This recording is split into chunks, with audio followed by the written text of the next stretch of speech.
What's going on, world? It's your favorite and number one 3x3 podcast. This is the Energy, Vince Chang. We got the one and only voice of 3x3, Kyle Montgomery, and of course, the Mountain, Boz rose up with all his glory. We are ready to be talking about the finals. I'm telling you, got 14 teams, 3 experts, and again, one amazing podcast. We're about to break it down. I can't wait to see what these men want to talk about it, but I'm going to do this right. Hold on a second. It's word on the streets. Replace the E's with threes, and here we go.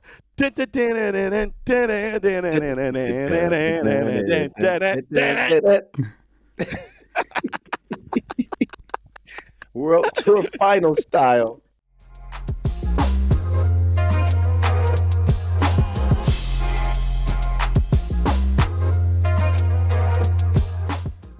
It's half court. 10 minutes on the clock with that 12-second shot clock. It's been a long road for 2025. But as Kyle's been doing an amazing job commentating, and also Boz doing this thing, it's time to break it down. There's so much information to talk about, but I got to see how my brothers are doing. I want to start with the man with the new baby, the little princess. Kyle, what's going on? I'll tell you what's not going on. It's a lot of sleep. But that's all right. It comes with the territory. I knew what I was doing when I was doing it. And now she's here. And no, man, life's good. Just finished up the regular season in Bucharest. Hadn't been back in a while. Yeah. Cold and wet during my time there, but it was good. Good to see a lot of people from Sport Arena. And it was a hell of a tournament. Good way to cap the season. Amsterdam win it. It's got me kind of reshuffling my power rankings, who's hot, who's not. That'll be one of the things we discuss with the big dance left. So life's good. I like it. By the way, last podcast, I just want to show my love, both you with your impressions. You tried your best, Kyle, which I don't know, with Sally Mae, anime, lay, not today. But I got to go to my brother Boz. When did I go? Utsasamio. Probably like every podcast we've done this year, brother. You have not pronounced Utsunomiya right once this year. I could probably get a clip going for that. Please, but Dushan, help us with that. Yeah, Vince. It is Utsunomiya, though, right? It is not. It is Utsunomiya. It's a no. Yeah, Utsunomiya. Utsunomiya. It is Utsunomiya. Say it with us slowly, Vince. It's Utsunomiya. I said Utsunomiya. No, you said Utsunomiya. That's Utsunomiya. Anyway, Boz, how you doing, bro? I'm good, bro. I'm about to go broke here because my son is now 8 months old and he is literally eating everything in the house. The kid has no teeth. He's trying to be 7'4", I think, and just the amount of food that kid is wolfing down in a day has got me a little bit scared for the future. Yeah. All good, though, besides that. All good. I'm looking forward to Manama. Looking forward to taking the trip. I highly enjoyed Bucharest just because of all the storylines and all the crazy stuff that went on. And, of course, Amsterdam winning was kind of a cherry on a pie there. Yeah. But, look, I'm ready to get into this stretch of the season. We get the finals. And, of course, after, and we'll talk about that in another podcast, we got the America Cup and the Africa Cup coming. But, I'm all for it. Yep, excited for that. Shout out to my people in Africa. They're still sending me DMs. When is Kyle and Vince coming back? I don't know it's going to be in Cairo again or Egypt. Hey, when FIBA 3x3 write that check, we'll be on the first flight there. But, bro, get me a ticket.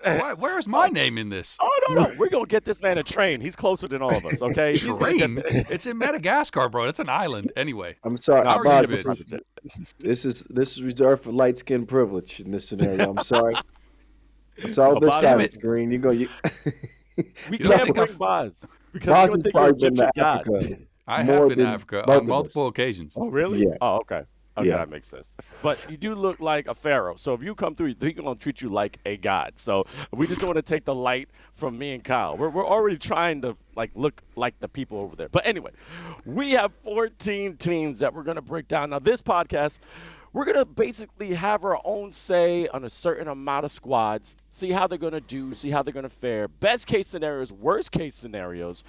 And it's going to be interesting because A lot of them came because of their performance, some records, but most of them have played each other all throughout the season. So it's kind of up in the air. We haven't had really like a solid team that's going to be winning all the time because even Ub is on the downcline. Miami's up the incline. Amsterdam coming off a win. There's a lot. So we're going to start off. Kyle, I think you got the first team. How you feeling?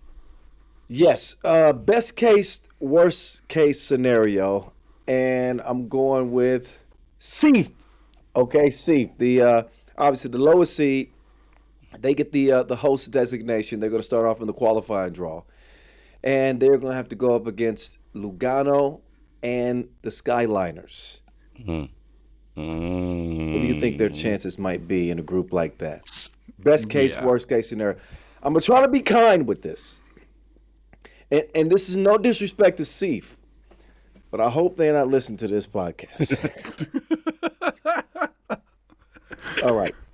Best case scenario for Seef at the World Tour final amongst the best of the best on the planet. Best case for them is scoring 15 points in a game. Winning is out of the question. It won't be happening against either of those teams, Lugano or the Skyliners. You would think that I would say best case scenario would be they shock somebody to get a dub.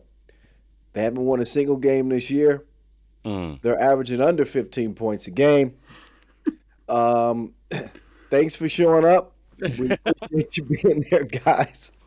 But the very best case scenario for them is scoring 15 points for them in this competition. That's a win. Worst case scenario is they set the all-time record for the worst loss in World Tour final history. It could be, we could see a 21-2 or 3 game. Did I go too hard? I'm going too hard. But worst case scenario, they could hold the record of futility at a World Tour final competition.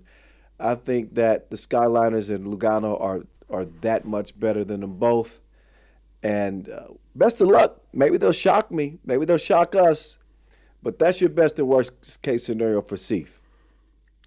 I couldn't agree more. Honestly, even though for now, look, we're a while out, so we don't have the full rosters until the night before. Even though they have one of the most iconic shot makers on World Tour final stage history in Bogdan Dragovic, I don't even think the Dragon can save him. They need multiple Dragons for this to actually work. Man, I'll say this to be kind of kind to them. We've seen improvement from them in the sense that they have started to play more stylistic 3x3 basketball during the season. They've kind of grown accustomed to at least competing on this stage. But yeah, you are completely right. I don't think they're going to win a game. And look, we'll be lucky if we see them score over 12. I was like, maybe the Dragon have a couple of more flames in them, maybe 1 or 2 embers, but I guess it's fizzling out. So I have to agree with you too. I mean, but the record of probably fastest being beaten or most least points. We don't put bad on you though. We still believe in you. Everybody got a chance between those lines, but it ain't looking good for you, Seef. But as I said, Kyle, Seef is going to be seeking you out after this if things go bad. Well, hopefully I can Seef through the cracks.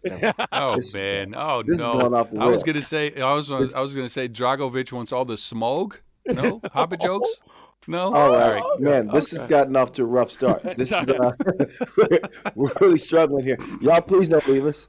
Just think about it. We promise you things are going to turn with the next team. Who's next up, by the way? Let's see Partizan. I do believe. Is it me again? Let's see. I got. No, Riffa's a higher seat. Oh well, Skyliners are because they're in the QB. I'm up. We got Partizan, who are the 13th seed. Yeah, Partizan. There you go. All right. So we all know Partizan can be a confusing squad, right? And that's because of various reasons. They played 9 events on the World Tour this year. They hold an 8-10-13 record in the games. That is not good. They're very much a challenger team because they got to 9 events because they did well in challengers, where they placed on average a little below third. So they got a lot of their spots out of the challengers, came to the World Tour, and then on average ranked 8.5. Their best result this year is 5th.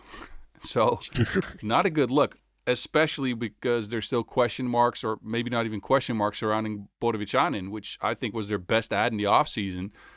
but his knee injury might keep him out of this one. For now, on the roster on the website, Bursac is with the team.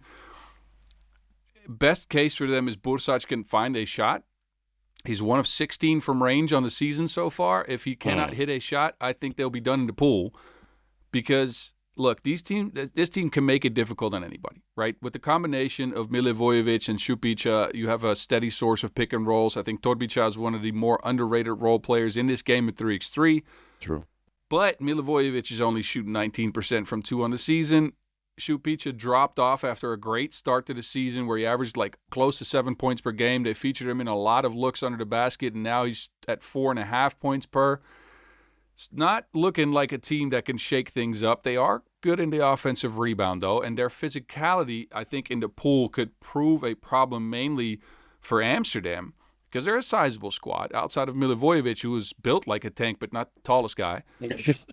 But they have made it tough on Amsterdam in almost every matchup they played so far this year. I believe I tried to go back and find the matchups between these teams. I believe Partizan against Amsterdam, they're 1-3. Let's see here. No, actually 2-2. Oh. So that could be a shocking outcome in the pool, right? So I think best case scenario for Partizan in this field is they take down Amsterdam, sneak through the pool, get to the quarters. But there's too much variance in their game for me. I don't think they've done well against the top-level competition consistently. And I'm saying this because best case, they've beaten Oob this year. Best case, they've beaten Amsterdam a couple of times. Best case, they've beaten Miami before. But also, we've seen them drop off very much after a good win like that. If they get a good W in the pool, they just fall flat in the quarters. And especially if they don't provide like secondary shooting in that spot that Bodoviciani usually takes, I don't see him going that far. Boz, I would argue that those teams that they beat, they did that when they had Bodoviciani. Yeah. Yes. I can't recall a late season, mid to late season Partizan win over any of those teams. It's even shocking to hear that they beat Amsterdam. They certainly couldn't have done that without Bodoviciani. That was early in the season, bro. Yeah. And especially if you look at their last few results on the World Tour, look, their last 5, they've come in 9th, 10th, 9th, 8th, 6th, and 7th. So that doesn't bode well. No. Worst case, obviously, being them out in the pool not winning a game. I mean, I think that's pretty obvious here. Anybody got a different take on them? They start strong. I mean, when it comes to this lineup, I will never count them out, though. And that's my personal opinion. You know, you never know with Gladiator going to come out when Bursac, he's good. I've always been a Šupića fan. I don't know if always pronounce his name right because I think he has all the works to be a great player, but sometimes he just starts to fall in the background. But it's their size and strength that could be their strength, but also demise. And if they use their strength and just start bully balling, they should be all right. But I don't see them bully balling enough to be dominant. So it's just going to be speed and just intelligence going to take them apart. Nah. I think that both teams in their group are a matchup nightmare for them. I think that Amsterdam can match them from a physicality standpoint. The athleticism for Amsterdam with Worthy handling the ball and depending on which Brian Alberts they get, but even with Balconnect, they're a matchup nightmare. And with Raudondvaris, you want to talk about physicality, I might give Raudondvaris Hoptrans an edge when it comes in the physicality department. Michaelis is going to be the better big. Jalgis is going to make life hell on Milivojevic when he's driving to the cup. I'm not a believer in Partizan. I'm not hating on them. I am not a believer in them in this tournament. All right. Time for the next team, I guess, right? That's me again. Is it? It is. Lugano. Lugano.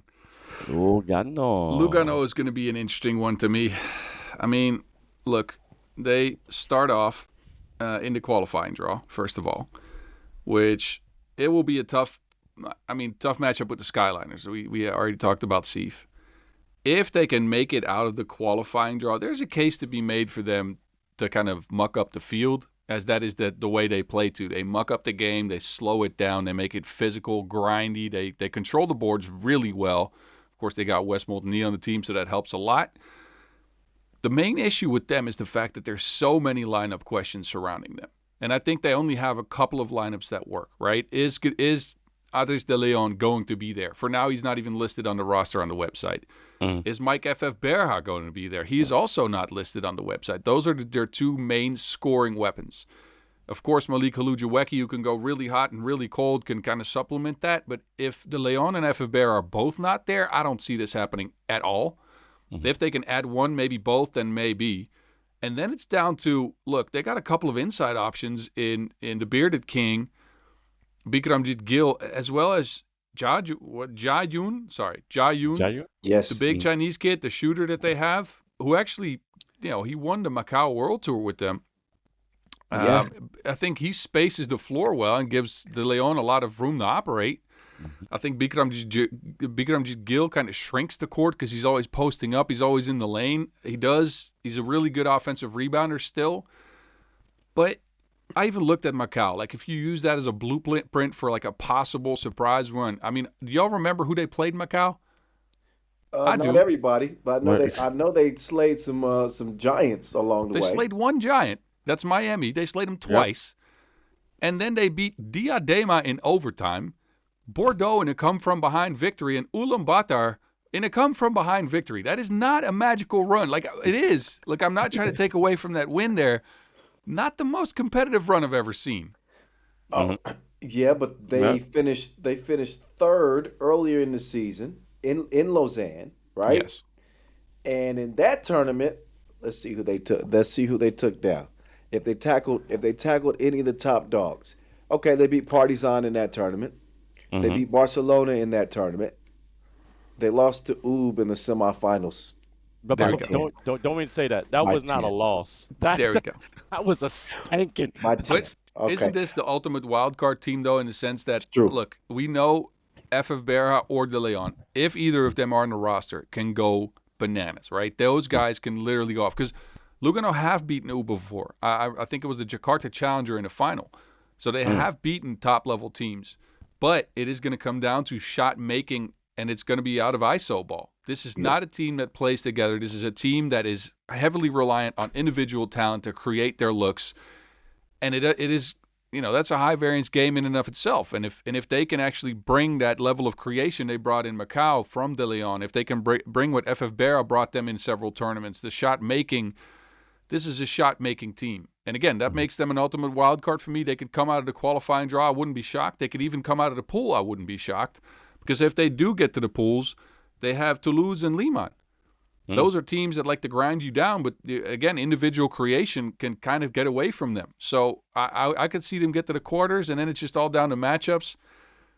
I really don't see Lugano winning this one, but it is they could get messy. They could get the field messed up by kicking out a team that you don't expect them to kick out. This is what I'm looking for them. I agree. Okay. I think that's best case scenario for them is they make the World Tour final a little bit more interesting in the fact that they might punch a few people in the mouth, shake up what the quarterfinals might look like. But as a series contender, I don't see Lugano making a magical run.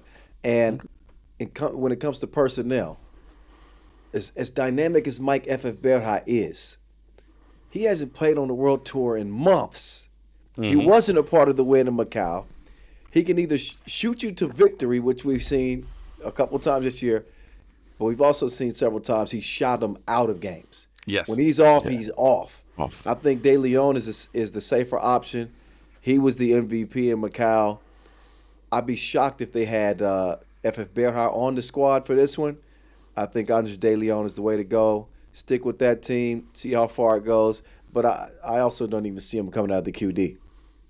And look, if you go in what they have listed now, and look, we're still not at the technical meeting the night before the tournament, but they've listed Bikramjit Gill, Malik Halujaweki, Liu Jiayun, and Western Molteni, and that squad is not even that's not happening. Nobody knows nobody on that They team. don't look good. But I'm gonna say something. Have you guys noticed Mr. Haluk Wuchiweki is starting to eat a little bit more pastries? He's looking a little more buff lately. He's getting a little thicker. Man, the man's looking strong, but I don't know if that's going to take away from his speed because that was his number one attribute for him to have everyone the first step and have that motor. I mean, we're just going to talk about him. My man Disco Damo, we were saying that he got that uncle bod. Malika, have you been You've been working out, but correct me if I'm wrong. It looks like he's getting a little bigger, a little more swole. People get strays here. Okay, he is getting bigger and more swollen in your evaluation of him. And with that said, you on here talking shit about the man. He's going to pound you into the ground. Pause? You go, there's a couple pauses. That's a pause. But the fact that it's called the man thick, that's a pause as well. You know, this is going back. If he hears this, I can imagine his face hearing Vince Chang say, man, y'all notice how thick Malik Ulujiwaki's gotten? Man, those hips. Like, wait a minute. I want to say he's getting some more strength on him. But so never what you trying to say? that counteracts his speed because, he can't go up. But it's going to be interesting to see if they do mess up some of these pools because they still got to get out that qualifying draw. So, all right, let's keep moving down the list, gentlemen. I don't have Hangzhou. Who was lucky enough to get Hangzhou? I do. Again, it falls to me. Don't worry, guys. My shoulders are broad. Because this team is one of the most – we talked about the most confusing teams in 3x3. Yes. This is by far the most confusing team in all of 3x3 basketball. Not even close. I have absolutely no idea whether this team is going to come in dead last or first. Yeah. And it could be either. It could be either. Boss. No way. I'm telling you right now. No. It could be top three. It could be top three. Man. Let me read you Hangzhou's performances on the year. They started out with a hot run. They came in 3rd and 4th, I believe, in Chengdu and Amsterdam, right? Yes. Then they came in 10th in Vienna, 9th in Ulaanbaatar, 2nd in Hong Kong, 12th in Lausanne, 2nd in Shanghai, 12th in Shenzhen, and then they dropped out of the Bucharest Masters. Yeah. What's going on? Like, they come in 2nd, they come in 12th. We haven't seen them play. You said Shenzhen. We haven't seen them on the tour since October the 5th. No, I agree. It will be the end of November. So a month and a half since the last time we saw them. Considering also the fact the last time we saw them, they got bounced at 12th. You say they could potentially win the whole thing. They ain't won a Masters yet this year. No, but I'm saying, like, would it be surprising? And that's all I'm saying. Like, this is a magical best case. That's even better than the best case, right? Magical best case. Would you be surprised to see him in the semis? No, not surprised. Not surprised. But I'd have to look a little bit closer who they potentially would cross with in the quarters. I mean, look, if you look at the pool standings, first of all, they are in Pool B. They're lined up with Miami and Chongming. I mean, again, I think Chongming is a team with some question marks. I don't think they can beat Miami. I think Chongming is a team that comes in that you don't know which lineup they're using. They can fall flat in certain games. Yeah. So what if they sneak through and get to the quarterfinals? Then they cross with Pool D, which is Liman, Toulouse, and a qualifier. Also teams that they could potentially beat. So again, I wouldn't be shocked to see him in the semifinals at all. It's not a stretch. But I think this stretch. But I do think this team has the makeup to where they can also just not win a game and score 6 points in a game. Because some games we've seen from them this year, they have fallen in love with shooting a ton of contested twos, hitting it at a ridiculously low percentage, right? We don't even know whether Alexander Lazic is even available to play. He signed a 5-on-5 contract in Lebanon 2 weeks ago, dropped 30 in the league there last week. So, is he going to be available? We don't even know who they're going to bring. Kaludetovic hasn't been on the tour in months, even outside of the tournaments they didn't play. Best case, they're an athletic team. They bring the defense. Jovanovic and Lazic are hitting their twos. Kaludetovic can kind of drive that offense. Vidovic is the connective tissue they need. Worst case, they shoot like 70% of the shots from two. They hit them at a 15% clip. They don't do anything. I have no idea on this team. It is absolutely... There's no way to kind of gauge what they're going to do because that's what we've seen from them on the court. They have beaten some of the better teams in the field, and then they've fallen flat to no one's. I agree with Boz. I've seen them go toe-to-toe with Miami. They actually beat in overtime, 19-6 when that in Shanghai. So they have the ability to beat these teams, but then also they go on these stretches of getting whooping. They're really, you never know. They're a coin flip. They show up or not. It's either they win and they surprise everybody, or they're at the bottom. So they are I would say they're the wild card of this final because Okay. we don't know which kind of Hangzhou team we're going to get. Well, Vienna was a wild card to get into the World Tour final going into Bucharest last weekend. Hmm. They stay in 10th. They're the 10 seed going into the World Tour final, right? Yeah. The Austrians. Yep. They're That's your me. team, Vince. I'll give my take, but look, what's their max potential and what's the worst case scenario? Well, they're 50%, 24 games with 12 wins this year. Debrecen was the highlight that we've seen them all year. Okay, we know who's on this squad. So, you got Quincy Diggs. All right, we've been waiting for this man to show up. He is on a Phoenix Rising. He's starting to be the Diggs that we know from years past, scoring at will. However, can he keep that up? Now, with Fabio Sorel, we need his defense. He's not that much of a scorer, but he has to stop usually the best player on that team, keep his basketball IQ going. Carter Brunner, this guy's a runner. He's still, got some shiftiness. That mid-range is still hitting. That's going to be crucial, but it's going to be with the clutch player of the year. And I'm going to say he's one of the clutch players of the year with Mr. Nice Marathi. Now, they have played against everyone and basically in the top 1, 2, 3, and 4. Okay, but the only thing is, they beat in Miami once back in the day. But the thing is, can they go against them in the final rounds? Oob has been on a downhead, so they have a chance to take out anybody in their sights. What I think, they got the Europe Cup success. They got the talent. I know they're the wild card, but do they use that momentum to stay on top? I can say they'll get out of their pool and maybe go on a mini run, but I don't think they're going to come out on top. And again, I'm a Vienna fan. I don't think they're going to win this tournament, but I think they're going to turn some heads. This team, to me, is heavily reliant on whether the two ball goes down. Yes. In wins this year, they hit 39% of their two balls. Mm-hmm. In losses, it's only, and I say only, it's still a good percentage, 26%. That's high variance right there. And it's going to come down to Quincy Diggs and whether he can find his shot, because that gives him room for his drives, right? If he can't find the stroke, then his drives are kind of moot because you can kind of stay off of him. We know what Carlton Brunner is going to do. You kind of alluded to it. He can pop from the mid-range. He can drive to the basket and kind of out-physical people. I think their defense is kind of dropped off a little bit this year. I've seen them play better defense in years past. They've also been ravaged by injuries, of course, right? Another season for them without Lenortner. Blazon hasn't played in a minute. So, and again, especially with the matchups they have, right? They're playing Vienna and Ub. Riffa and Ub, I apologize. Yep. That is not a favorable matchup for them, I think. I agree with you. They're in the group of death, and they aren't playing their best 3x3. They had a long while off. I know they won the Dongguan Challenger? Sure. Yeah. To qualify for Bucharest. But after that, that was in the midst of nearly a 3-week, month-long break from 3x3. I don't think they played their best in Bucharest, and I just can't put my name alongside theirs at the moment. This is not the Vienna of 2024 where they were a top 3 team. Bunch of injuries this year. They've looked unsettled.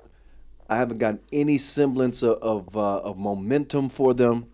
Coming into a group that has Ub, who are absolutely pissed, and a Riffa team that is climbing like few others. Best case scenario for Vienna, very best case for them. Quarterfinals, maybe they find a way to edge Riffa, maybe. Worst case scenario, they're done day one, 0-2. They take out Riffa and that's it. Yeah. Okay. All right. I think I'm up next. Matter of fact, Skyliners, 9 seed. QD. I've been high on this team recently, fellas. I really have. I like the Skyliners and what they're becoming. For Teague, although he dropped off. I think he had an MVP hangover in Bucharest. He did not play well. I got a chance to catch up with Stefan Kojic, and he was telling me how the conversation he's having with his team, he kind of felt like they were drinking their own Kool-Aid too much. They've beaten Oob the last 2 times that they played. They're listening to the pod, they're hearing what people around the league are saying, they're getting a little bit more promotion, and frankly, they didn't play well. They did not play well in Bucharest. They get to the quarterfinals and get bounced there. That was after winning the previous Masters in Abu Dhabi. But I do think the best case scenario for the Skyliners, obviously, is to get out of the QD. They're my pick to get out of the QD. Oh. Would I dare say they could win the whole thing? Uh-oh. Wait. What? Here's my thing. The Skyliners could win the whole thing. Okay, the best case scenario for the Skyliners, they could win the whole damn thing. Yes, they could win the whole thing because they got the veteran leadership of Kojic, who's won before. Are you going to go ahead? I'll let you come in. He's won it before. I'm gonna forget about Bucharest. I'm gonna think back to the Abu Dhabi version of Leon Fertigue, right? That was just a little bit of a glitch for him in a season, and otherwise it's been pretty damn impressive. Okay. Prop has done nothing but get better, and he might be a better defensive player than he is an offensive player. But if he gives them any offense, they become that more dynamic, and you can always depend on Kevin Bryant. I think they run an effective system. I think that obviously when they've matched up with Oob, they've out-Oobed Oob in some of that pick-and-roll action that they like to run. I think that they got the heart and the fire and the belief to do it. And there's nobody amongst the top 5 that they haven't beaten. They've seen them all. And at one point or another, they beat them all. So who do they have to be afraid of? With their resume, who do they have to be afraid of? Nobody. So for me, best case scenario, Skyliners could potentially win the whole damn thing this year. Worst case scenario for the Skyliners is a day 1 exit. Okay, they come out of number 1. They got to play in the QD, and there's a certain theory when it comes to having to play an extra game, extra 2 games, right? Mm-hmm. Then you come into a group with 2 teams that are physical as fuck. Can they bleep that out? Physical as shit. Toulouse are not playing well, but they are a physical team. They will get after you, and they're also coming in with some extra incentive because they aren't playing well. So I don't think that's a safe matchup for the Skyliners coming in the QD.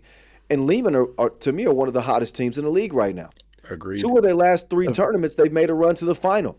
Who wants to see Liman right now?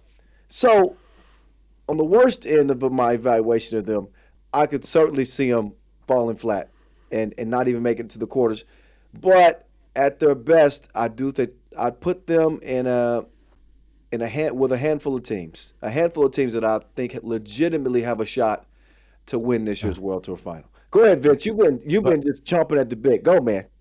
Because look, they're young, but yet they do got senior leadership. But them qualifying draws are brutal, and now this is for a bigger bag.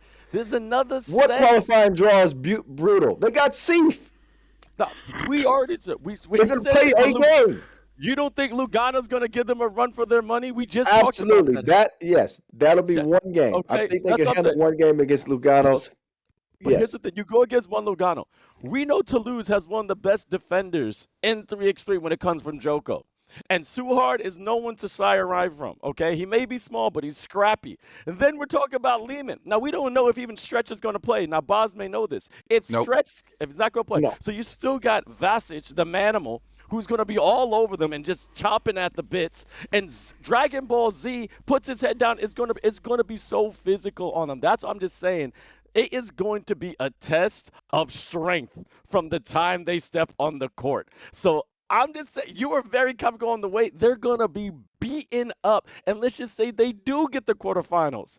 They may just drop at the first sight of one hit. They're going to be bruised and battered. So that's all I had to say with that. But I appreciate your confidence in them. But man, quarterfinals, that's gonna be hard. if the quarterfinals, it depends on where they finish in the group. They would either get Miami, Chongming, or Hangzhou. I'm going with Miami and Chongming. It's definite 1 and 2 out of that group. I like them But against Chongming. I don't like them against Miami. Miami. So, but all right, yeah, go ahead. My bad, no. Boz. So here's what I'm gonna say. So I think as far as pools and like the brutality of this tournament, I think that everybody's gonna have a tough time. These are the best teams in the world competing for the ultimate prize. To me, what the Skyliners lack in that regard, because I agree with you, Kyle, they could go very far in this tournament. What they lack in this regard, though, is the kind of the run that these other teams have had, the amount of games at this stage that only Stefan Kojic for them has had and no one else. They are rookies. They have not taken their lumps yet at all. That means that they are going to step on a big stage with the brightest lights of the year, and they're going to have to find a way to perform in a tougher tournament than they've ever played, ever.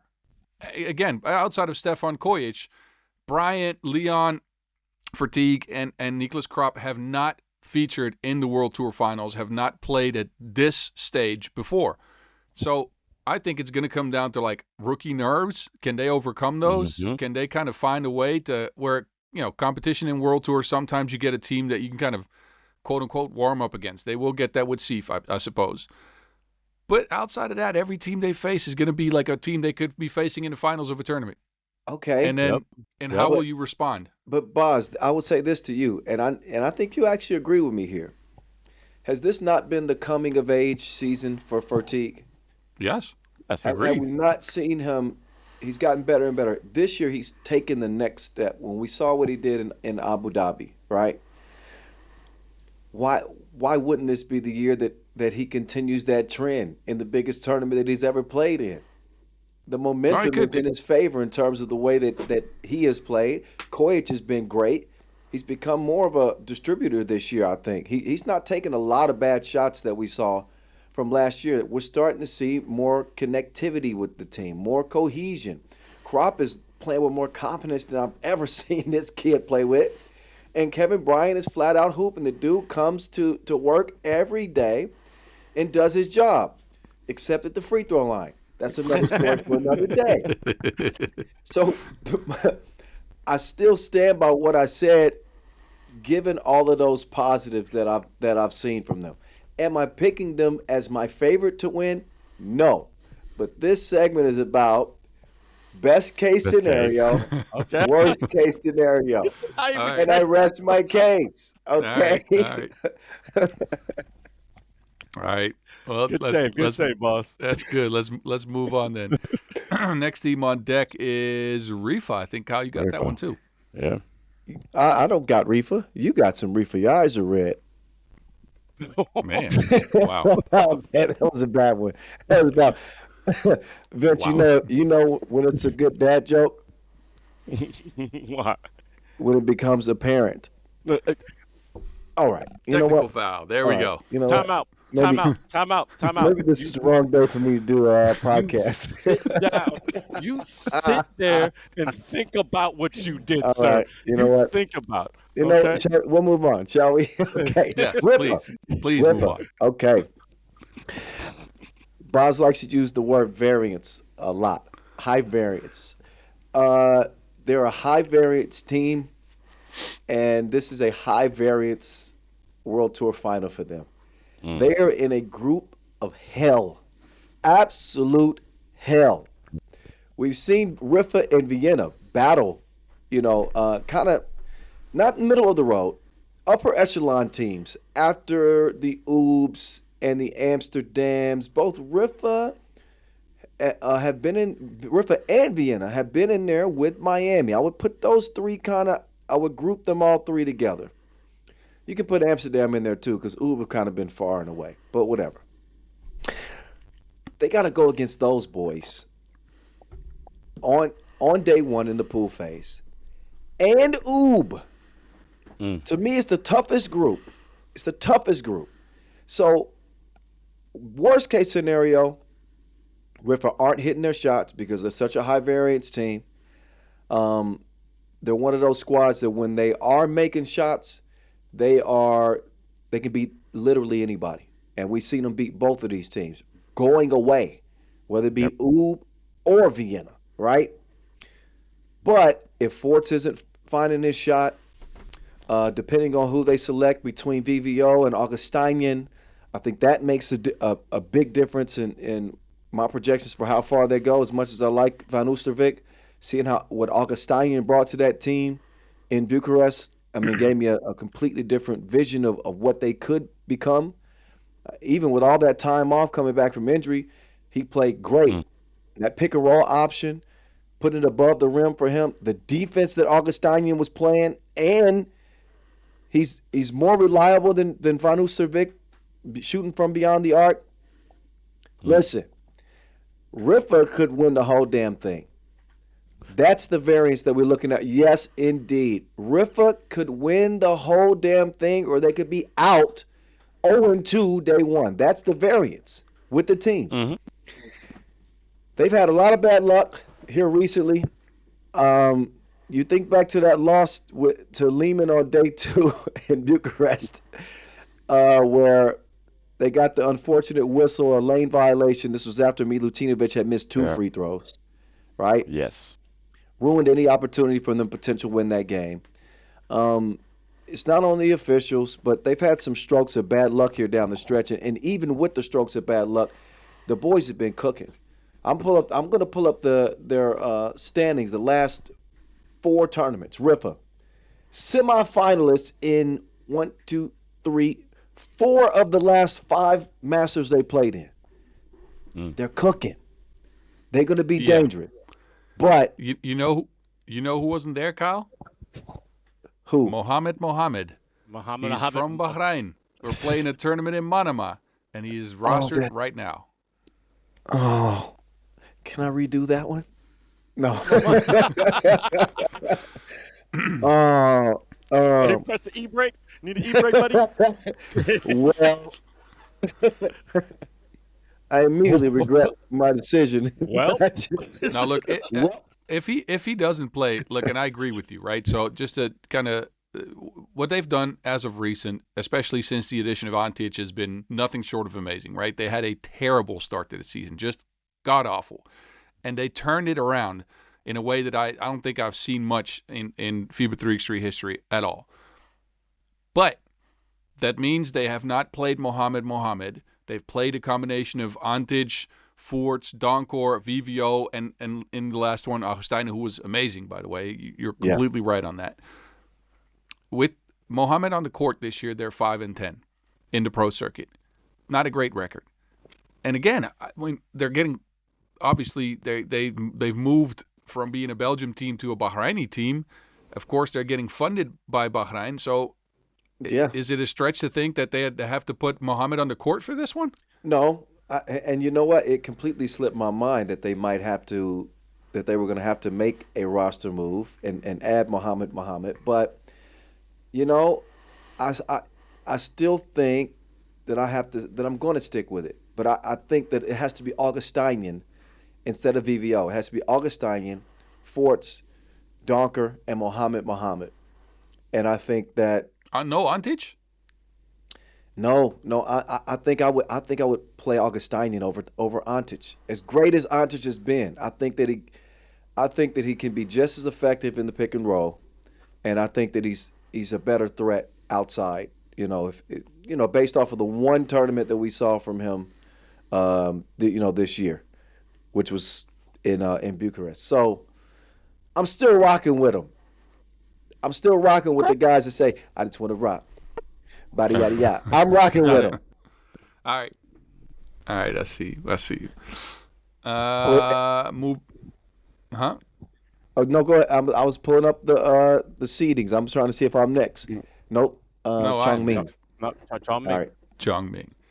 Y'all gave me all the fucking confusing teams, and I'm cursing for this one. God, I've gotten all the teams that are insane to fucking gauge. Like I'll put the curse words away, but dear Jesus. All right, Samuel L. Jackson. Man. Chongming, 4th in the World Tour standings this year. They have a 34-19 record on the World Tour, and look, I have no idea with these guys because we know what they can bring. But let me tell you some of the stuff that I haven't seen. I have not seen Forte, Las Manas, and Mieses share the court together this year.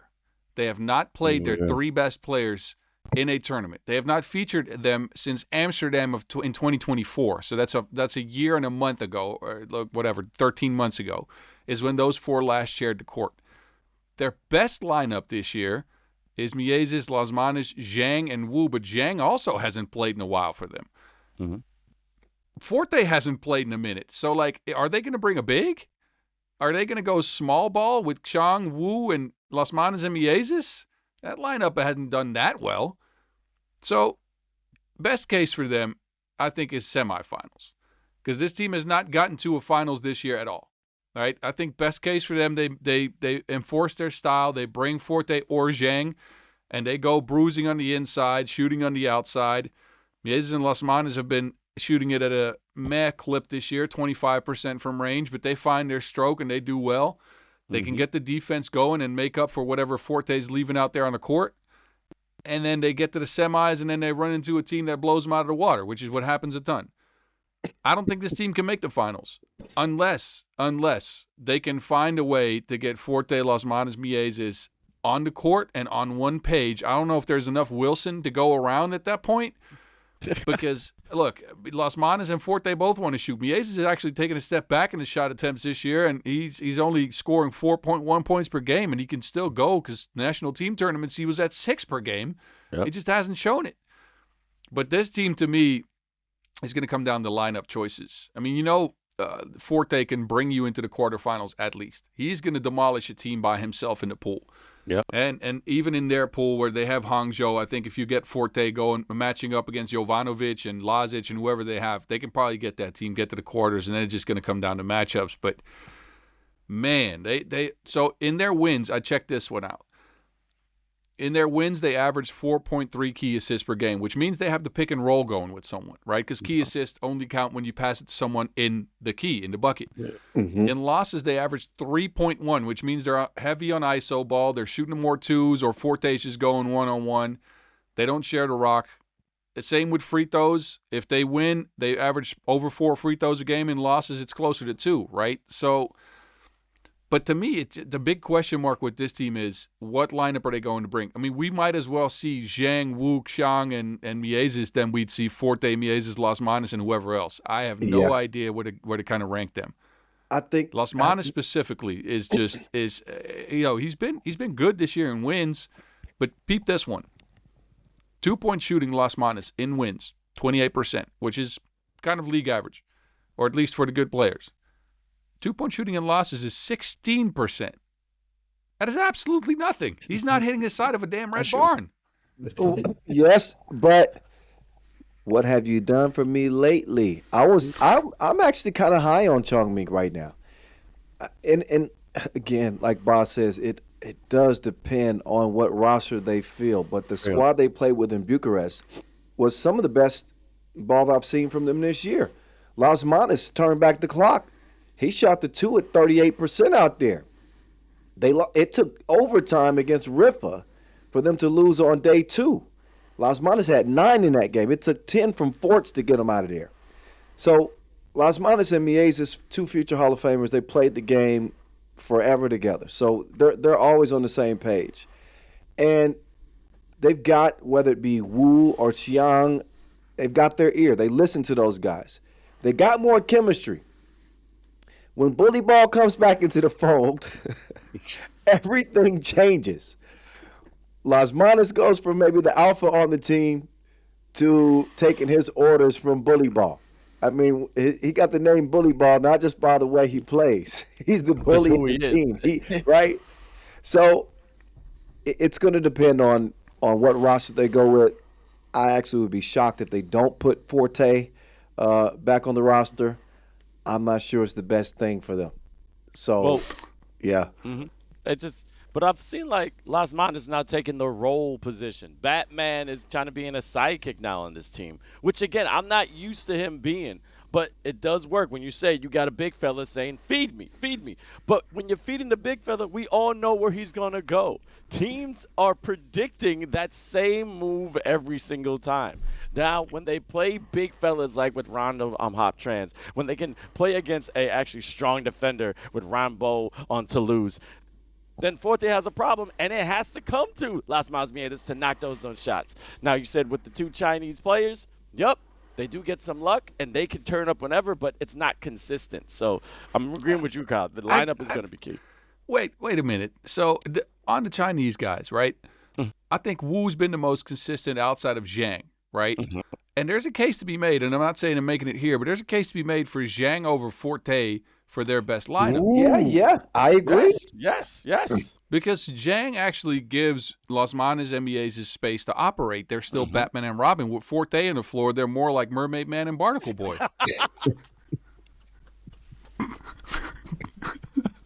Even holding on to that one. That was good. That was good. Point received. We need to get the graphic to show. Get from SpongeBob, Mermaid Man, and Barnacle Boy, and they're old. That was good. I got it. That was a great A1 there, Boz. All right. Okay. Well, time to move on, I guess. I think we've dug out all we can on Chongming here. Raudondvaris Hop Trans. Here, I want to talk about him. One of the big fellas, experience. I mean, this is going to be interesting. Out of the 10 tournaments, they've only not got to the quarterfinals twice, okay? They sometimes don't go as far, but I have to admit, they're key players. I'm telling you, Žalgiris and Pukelis are problems. But what I think they have to do is live at the line. As we know, with Žalgiris now, he has been absolutely brutal of going to the basket and basically just tearing apart everybody, putting that shoulder down. But you need to give the Lithuanian some credit. He can shoot almost over everybody. Their primary scorers is going to be, I think, inside the key. But they have to keep up with the speed of every single other team here. That's, to me, is their weakness. Yes, they're long, they're lanky, but when it comes off that dribble, they just have to defend a little better.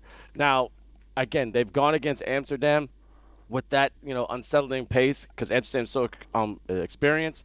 I always want to talk about when they get farther in the tournament, they go against Miami. It's been not that good with them, if I'm not mistaken, because they really haven't seen Miami in the regular season but beaten every other major. So this is going to be a new challenge for them. I think they're the dark horse, though, when it comes to this tournament, because I think they have the build to do it, but it's going to come out on the shoulders of Žalgiris. Now, Blavicius, this man is shooting better than anybody on that team when it comes from the 2-point, and that's all the big fellas going to keep it behind the key. So they shoot the way they can, they'll be fine, but I think they have a dark horse run. All right, so I think they could have been a dark horse if Modestas Kumpis and Šarūnas Vingelis were still healthy. Yeah. Let me get you their results before Kumpis went down. They came in 5th in Utsunomiya, 1st in Chengdu, 5th in Vienna, and 6th in Edmonton. And that was also with Šarūnas in the mix still. Yep. After Kumpis went down and Beliavicius became a full-time member of this squad, 11th in Lausanne, 8th in Debrecen, 7th in Shanghai, 2nd in Shenzhen. That was a great run. Yeah. 13th in Abu Dhabi and 6th in Bucharest. I don't see it, man. I really don't. I think they're missing a piece. I think they can't impose their style as much as they want to. I think that's what they need to do to win. Uzupis has given him something. He's shooting a high percentage, but he's just not shooting that many twos. Yeah, and he's averaging under 4 points per.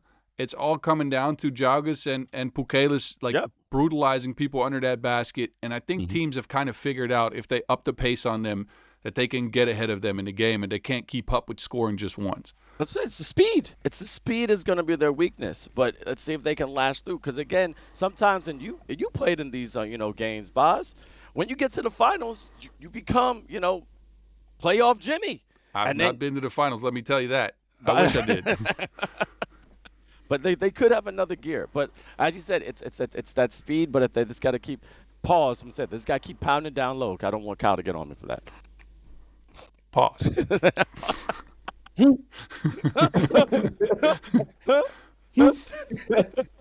I'm not so hot on Raudondvaris right now. I don't know what's going on with Pukelis. He's been the centerpiece of that team for the last several years and one of the most dominant players in the game. He has not been that outside of maybe the first 2 months of this season where his numbers were off the charts. He doesn't seem as engaged as he's looked in the past. Jalgis has taken a step forward. Yes. I think that Belavichus has been a godsend coming back onto the roster for them. Ujupas has played pretty well. But I don't think a lot of teams are looking at Raudondvaris as a true threat, simply because they aren't coming in with much momentum. They lack some of that fire. You know, last year, the year before, it didn't matter who Raudondvaris was playing. You gave him a shot. Even against Oob, they would play Oob tough. I mean, they were that type of team. So for me, I don't think that I wouldn't consider them in my top 4 or 5 teams that could win the whole thing. And that's odd for me to say, being so high on Raudondvaris Hop Trans so far this year. So for me, man, Raudondvaris could be one of those teams we don't even see day 2. Look, I mean, even if you think about, so I think all of what you said, Kyle, is true, and I think most of their stuff has come from the way they've employed Fingelis, who has been hurt a lot, but also from the connectivity that Kumpis brings. Nothing against Beliavicius. I think he's done a good job as a fill-in. Kumpis, not as good of a shooter, but he does a lot of things, driving to the basket, getting his teammates involved, getting rebounds, hustling, playing a style of defense that kind of suits them. He's a bigger player as well, in the sense that he's a bit of a stronger body than Beliavicius. And I could probably see Raudondvaris get to the quarterfinals, but like going back on what you said on Pukelis, last year we had him in the MVP conversation. Would he be in the MVP conversation this year? I don't think he would be. No, not at all. Exactly. This is a 50% win team. They are 15-15 on the year on the World Tour. They're just not that good. Yeah. That's the best way to put it. They're just not that good this year. And with Kumpis, I think Kumpis actually has a heart issue, and that's the reason why we haven't seen him, in months. Wishing the best for him too, by the way. So I think you can exclude him from the conversation. I think the roster that we saw in Bucharest is going to be the roster that they play with, and that's what they're either going to win it with or lose it with. I'm going to say losing it with. It's all right. It's all right. Yeah. And Koopas, flight mode.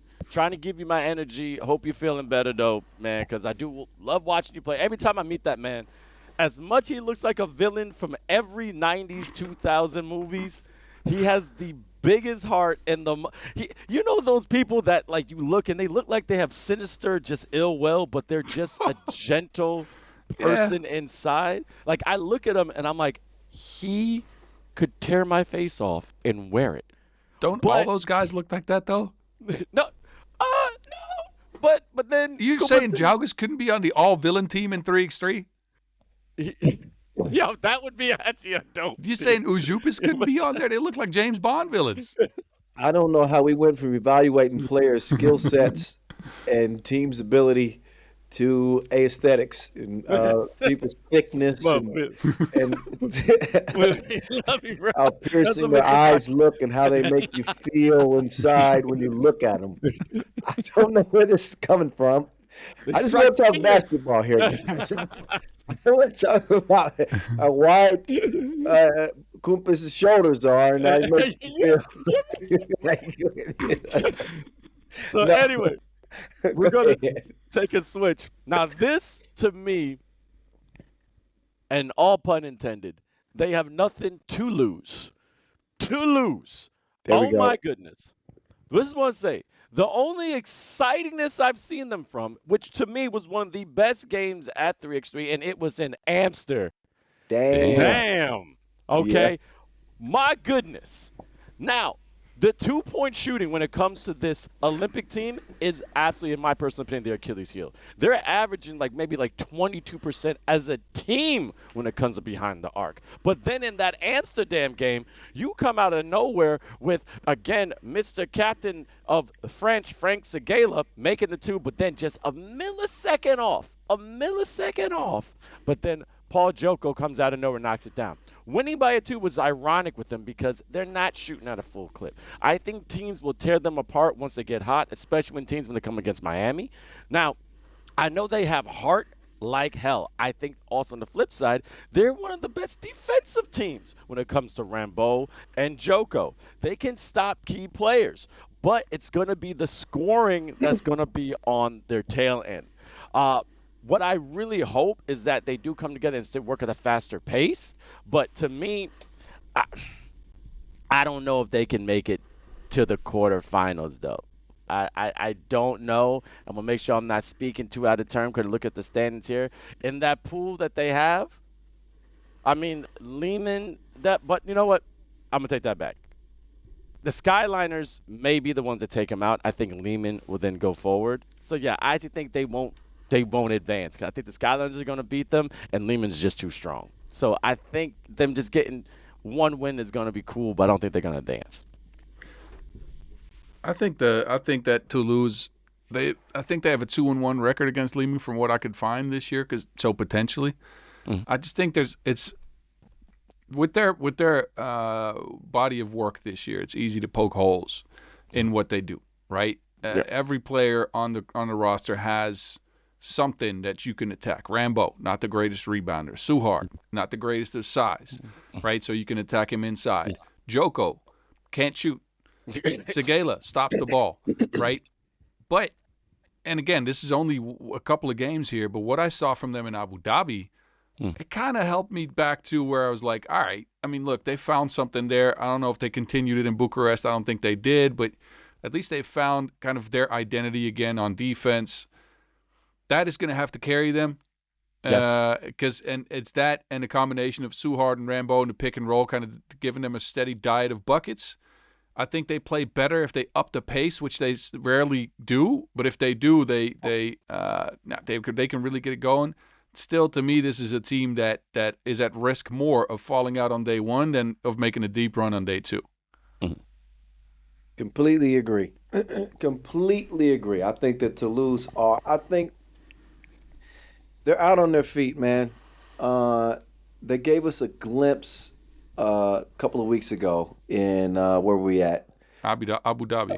Was it Abu Dhabi, where we said, okay, we think Toulouse could be back. And then watching them in Bucharest, they kind of reverted to some of the things that they weren't doing well this year. I saw Joko's confidence struggling. He couldn't buy a bucket. I see them certainly more as a day one exit squad than a team that is going to make it to the final like we saw in 2024. This year's team and last year's team, despite the same components, is night and day, and it's all down to mentality with them. And I don't see it. Going into the final last year, totally different conversation, and it's not because they're less skilled. It's not because they got less time together, less chemistry. It's a psychological thing that's going on with this team right now, and to me, that's more difficult to solve than anything in terms of how you run your scheme, shooting mechanics, and these type of things. It's a psychological thing. It's a psychological hurdle that they've got to overcome to become the type of team that we can believe in at this stage. Haven't seen it, and I don't believe we're going to see it. They could shock me. I don't see it. I say day one. Can we just do this real quick? Because I think we all agreed on something in synchronicity. I can't believe we've done that. We don't agree a lot like that before. We all agree with Toulouse has nothing to lose, which, whoo! But I do know we're going to get DMs from Frank Segala saying, what do you mean? What do you mean? You don't think we can do this? Or watch us? I could spit on you and watch them go to the semifinals. Let Frank Segala tell his teammates to get a damn rebound. They're rebounding at 11.4 per game. I mean, that is their Achilles heel right now. Yeah, Been the You're right. worst amongst the top 10 teams in the league all year. Possessions Yes. are everything in 3x3. You can't rebound the ball. You're not going to win a lot of games. All right, I think I'm back up, right? Yep. Right? Boss, had you yeah. finished your thought? I don't want to jump in on you. No, I'm good. I'm good. You're up with Liman, I think. I was excited to get to this next team. Liman. Steeman Liman, who have made 2 finals in their last 3 tournaments. Out of nowhere. Nemanja Gigon, Dragon Ball Z. I was worried that he was going to fall off the map after a hot start this year. And the boy got to it out there in Bucharest. Made a run all the way to the final, right? Played some of the best I've seen them play. Vasic is looking great, right? Yeah. The team seems to be connected. I think for them, this is the right 4, right? And this is one of those handful of teams that I was talking about that I think could win the whole damn thing. I really do think that Lima's got the capability to do it. Now, looking at their group, wait a second. They got Toulouse and a qualifier. Toulouse, yep. Yeah, okay. So they got a favorable group. They've got Toulouse and I'm going to say the Skyliners that come out of the QD. I think they match up well against both those squads. I think it comes down to the DRE and whether or not he can consistently be the go-to guy, right? I love a team that has designated roles and players that star within their given roles. Milutinovic has got to be the scorer on this Liman team. He's got to get buckets, and he understands it. They go as far as he goes. Vasquez's going to be Vasquez. Occasionally, he might step out and give you a 2. Gigon is kind of an X factor, a variable, but given his recent body of work, I'm going to say that he's trending upward, right? He's going to be the guy that breaks down the defense off the dribble, gets to the free throw line. He's the guy that's going to give defenders the most trouble in terms of staying in front of them. Dusan Popovic is going to be a quintessential utility guy. He's going to be screening and rolling, rebounding and defending. The utility guy coming from the Home Depot. I like that one. Yeah, you picked the nickname recently, right? Okay. Yep. I like that one. I like the makeup of the team. I like the makeup and I like the momentum. I think that they're starting to peak at the right time. They're playing well. They can beat anybody standing in front of them. You name the team. They're the favorite in that group for sure, with the Skyliners very likely coming out of QD and Toulouse not playing their best 3x3. Liman might have the easiest route to the quarterfinals. Now, when they get to the quarters, that could be something different because if they make day 2, Miami or Chongming would be my picks that they would have to play in the quarters. Nope, they ain't doing it. No. If they meet Miami, that means that Miami would have to lose one game in the group phase. I don't see that happening. Okay. So very likely, in my opinion, they're going to meet Chongming. That's a Liman dub. Semifinals on with that momentum, I'm giving them a great shot. Top 3 pick to win it all this year. Oh, a Cal exclusive. I don't mind that actually. Yeah. At the worst for them, it's a quarterfinal exit. Yeah. No, you're right. But you mentioned Milutinovic, and I think you're right. He has to be the main scorer. He has been that this year. To me, he needs help. And what we saw in Bucharest is that Nemanja Gigon they let him loose. They let him off the reins. They didn't tell him what to do because they've been kind of in his ear all year. With the defensive schemes and the offensive schemes, and no disrespect to Gigon, I don't think he's a cerebral player like that. I think you just want to give him the rock and let him cook sometimes. What I saw in Bucharest is that they just said, you know what, we'll let him do whatever he wants to do, and we'll figure out the rest around that, which meant Milutinovic got more space to shoot. Look, Gigon in wins, hitting 28% of his 2s, and losses sub 20, right? So if he doesn't have to overthink in that system of theirs, if he can just kind of play freely, I think they have a really good shot, especially because this team is so imposing when it comes to physicality, right? Nobody really talks about them in that regard because they're not the biggest of bodies, right? They're not bruisers in the traditional sense of the word. But this team grinds teams down to a halt. The last 5 minutes of the game is where they usually win their games. They're usually playing from behind. They get a ton of fouls early.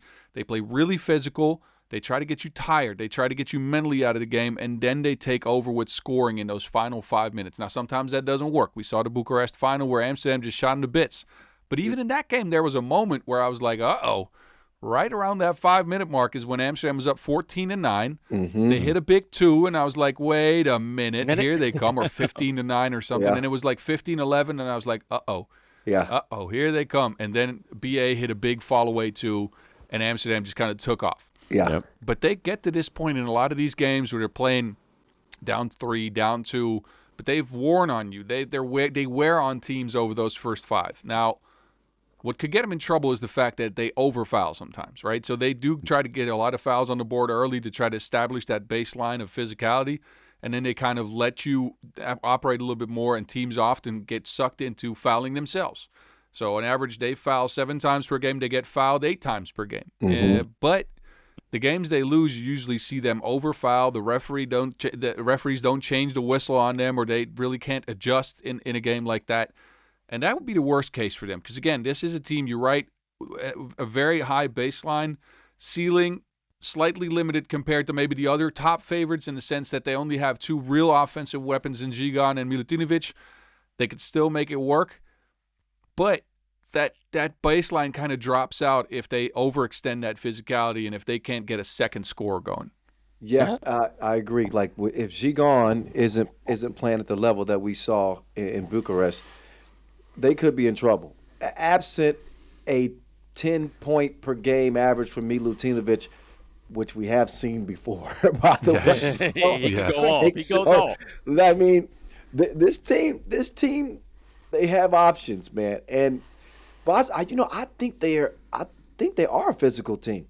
Even Popovich, look how Dusan Popovich plays defense in the post. Ask guys who have tried to post up Žigan how easy of a task that is.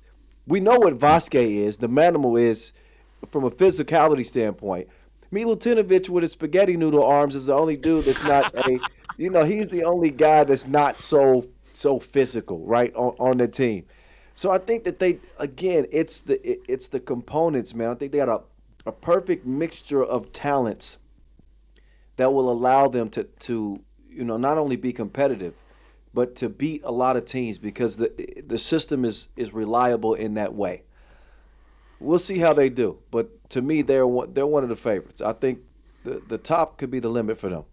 Yeah, It has to be. I just think they're just crafty. If you talk about utility, they're crafty. They find their ways just to, build something from nothing. Okay, if you're going to talk about Home Depot. So, all right, but now I think this next one is going to be interesting because we got a homer here, and it's from Amster. What?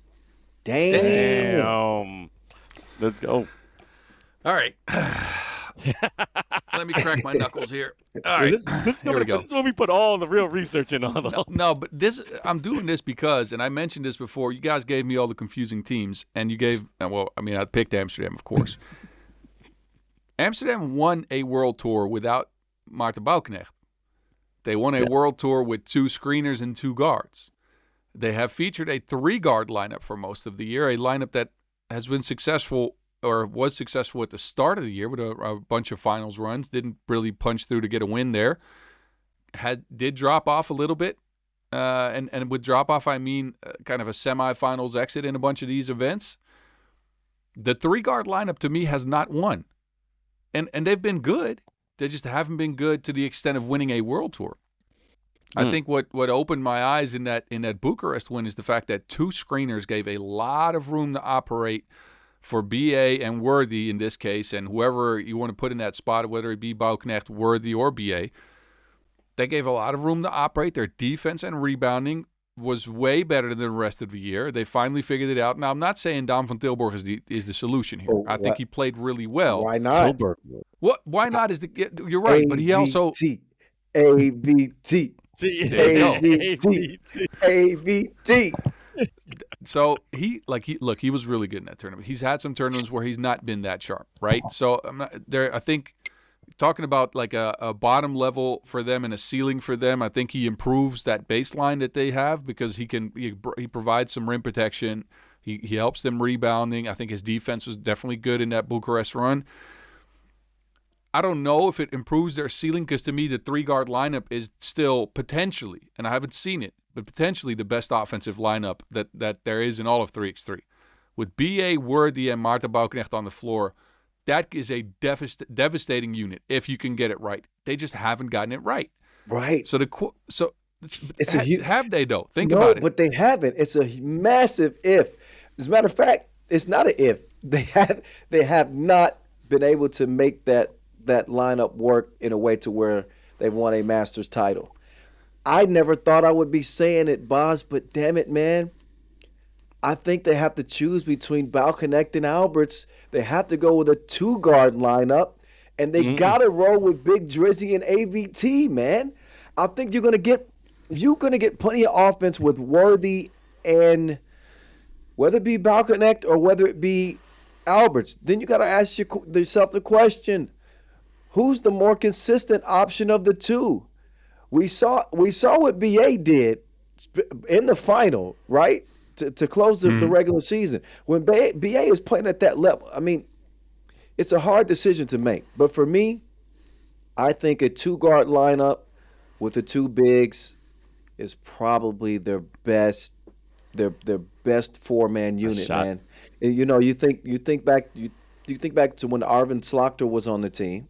He wasn't a big, but he did bring some of the characteristics of a big in the sense of his post defense, his physicality, and his willingness to just do what the team needed. He didn't have to score the ball. He did what was asked of him depending on what the complexion of that game was.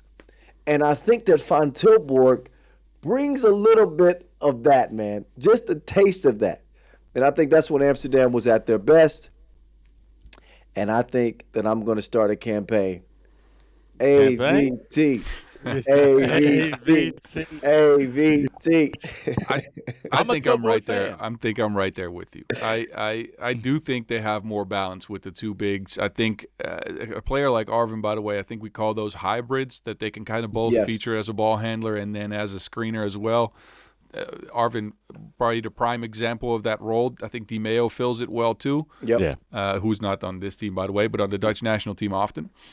But there's still a potential for them to bring a 3-guard lineup because it's been their premier lineup throughout the year. It's been their go-to lineup. I mean, Daan van Tilburg, for however he contributed out in Bucharest, has been a spot sub every now and then, and not the main weapon on that team, or at least not the main guy to feature in a lot of tournaments. So to me, I agree with you. I think that 2-big lineup is probably the way to go. But I think from a coaching perspective, I think because they went with that 3-guard lineup so much this year, I think they're going to go with that 3-guard lineup. Would be my guess. Too. I think so too. But how ironic is it that when they go with AVT, right, bigger lineup, it's the one Masters title they get this year with the 3-guard lineup. But they let's see, 3 finals, semifinals all across the board. We get it. But they seem to be missing something, right? They were on the doorstep, but just couldn't quite get over the hump. All of a sudden, AVT shows up, regular season finale, and they get over the hump. I mean, sometimes you just got to read the tea leaves. I don't know. I'm just saying, man. It just means being with him on the team. It just means that every lineup features a true screener, or at least a guy that can hand off the ball to guards, right? So if you think about the 3-guard lineup, if going into it, you would say your best lineup on the floor at some points in offense would have to be B.A., Worthy, and Maarten together. But who the hell is going to screen and who the hell is going to roll to the basket? You can't live by only 2s. There you go. So again, if you found a way to make that work, we would have seen it by now. It's worked at a stretch of a couple of second-place finishes in Chengdu and Utsunomiya. And then after that, and this is specifically the three-guard lineup on the floor, with either Jan Driessen or Daan van Tilburg as the screener. 5th in Amsterdam, 3rd in Vienna, 4th in Edmonton, 5th in Lausanne, 6th in Shanghai, and 4th in Abu Dhabi. And to me, that is good enough to get to the semifinals here, because that's what they've shown they can be. I don't know if it's good enough for a win unless they can get all 4 players popping. And in that regard, it doesn't mean Jan Driessen shooting a bunch of twos. It means the 3 guards take over. But the segment is best case scenario, worst case scenario. Well, what is that? The worst case would be for them with the 3 guards to bop out of the pool. Best case is they all hit their shots. They win the finals. I mean, they could still win this whole thing. Okay. Yeah, you're right. I agree with you. They're saving but things that they're saving the best for last. As you said, the whole season. Think about it.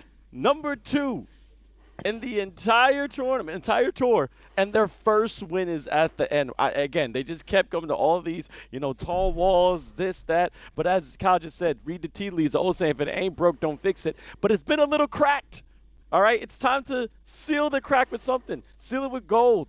And Tilburg, maybe that cyborg that needed that extra mechanical help of being and back to what we were saying before, a utility guy, because you can't just be offense. You need a balance. So, but I would not be surprised if, again, top of the key, 3 seconds left, and your boy, Trustworthy, is going back for a tween, knocks down a 2, and now his famous double shooter celebration comes out of nowhere. So but that's Amsterdam. What about Miami, Vince? Now, I did a deep dive. Me and Boz were talking about this. Is this the year, finally, an American team takes the finals for 3x3? I went back to 2012, okay? They were American team when Denver was 5th, 13 last, 2014 8th. The highest I go all of them was 2015. Harlem was in 3rd. The last time we were even close was Princeton in 2019. But if you see USA's body of work this year, it is the best run we've seen from Americans in 3x3. Point blank, period. They can match up with anybody in this finals. All right? And just look at this.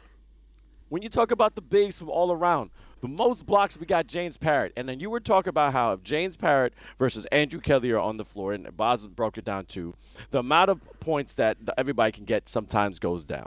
All right? But with James Parrott now, I don't know what's going on. He's been in his bag, and I'm just saying his bag, making crazy shots going to the rim. He's been fearless. I don't know if the baby girls gave him an extra pep in his step, another glide to his stride, because now he is doing everything he can when he wants to. We could talk about Mitch Hahn. Big City has been knocking down shots when needed, but now he has been officially dubbed as a decoy because people will close out on that. They will run. If they get 2 passes, which Miami knows how to slow the game down and be unselfish, Big City now can pump fake and people are flying, and he can give it to a shuttle pass to, I think, one of the best players that's been rising in the second half of the season, the Caruso. Henry Caruso is finally playing the game I've been waiting him to play, okay? We had Dylan Travis as Captain America. Now he is General Miami. Caruso is now the war machine on this squad. His rebound has been fantastic. I'm going in. I did research on this, okay? Yo! Boz has this face. If you say something he doesn't like or disagrees with, his eyes go like this. Like, okay. And then Dylan Travis, lastly, literally has been playing, I think, the best he can. But his shots, he has the most key assists, but also has been shooting with all the confidence. I think Miami has a very strong chance making it all the way to the finals with the athleticism, and I think finally understanding the game of 3x3 the way it's supposed to be played. And Boz, you can go. You talked about Worthy at the end of the game, 2 seconds to go, final of the World Tour Finals. You give him the ball, tween, and he would hit the shot. Whichever lineup from Miami, who takes the shot? Isn't that Hasn't that been the question that's loomed with Miami all year? With the exception of when Parrott was out of the lineup, right? Mm-hmm. When they went with Kelly and Caruso and Hahn and Dylan Travis. I mean, it was pretty much decided that it was either going to be Hahn or Dylan Travis. Or, and that's the thing. Like, yeah. think back to the Macau Masters, the final game versus Lugano. They were up by what, 3 points, 20 to something, 20 to 17 or 18. Yep, 2017. No one wanted to take the shot. Some people tried, but it looked like no one wanted to have the Wilson in their hands. Abu Dhabi Finals versus the Skyliners. Mitch Hahn gets the last drive, misses it. It gives a wide open. They give a wide open shot up to Leon Fatigue. Lose that one. Look, I'm not saying Miami's been bad. Miami's been probably the most impressive team over the last 2.5 months of the season. They have had an absolutely wonderful run. You're right. Henry Caruso is at the backbone of that. I don't even Parrott like he stifled my doubts on whether he could return and be an impactful player in that lineup with Henry playing the way he does, because they both played well in Bucharest. Yeah. But when it comes to making a shot at the end of a big game, the first person in my mind on that team is Dylan Travis, and I'm not sure he's that guy. I think he's Henry's the first person on the team that I think at least has the personality to want to make that shot. Yeah. And I'm not saying he's a bad shooter by any stretch, but I'm saying if you have a Dylan Travis ISO or a follow-away too, like we've seen plenty of times in the past, is that the shot you want at the end of the World Tour final in the final game if you have to be the best team in the world? Hold on. Let me stop you really quick, because, Boss, I do agree with you. It's quite the conundrum that they have in late-game situations when they need a bucket. Who do they go to?